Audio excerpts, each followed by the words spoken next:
Praise lord.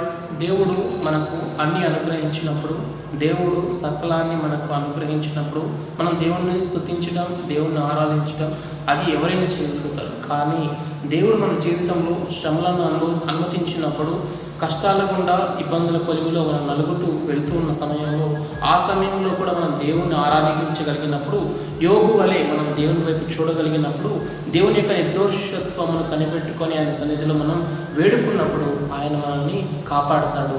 మన శ్రమలు, మన ఇబ్బందులు, మన చుట్టూ ఎంత గలిబిలి జరుగుతున్నా ఆయన తన వాక్కును పంపి మనల్ని నిలబెడతాడు.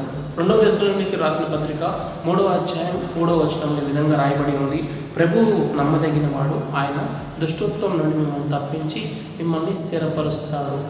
మీరు కలిగి ఉన్న బాధ, మీ కన్నీరు, మీ వేదన, మీ వ్యధ, అది నా దేవుడు మీ జీవితంలో అనుమతించడానికి కారణం ఏంటంటే మీరు ఆయన్ని ఆశ్రయించాలి అని. ప్రభువు నమ్మదగిన వాడు కాబట్టి ఆయన యందు నమ్మిక ఉంచి ముందుకు సాగండి. అట్టి కృప దేవుడు మీకు అనుగ్రహించి స్థిరత్వం గుండా మిమ్మల్ని తీసుకుని వెళ్ళాలని ప్రార్థన చేస్తున్నాను. Praise lord.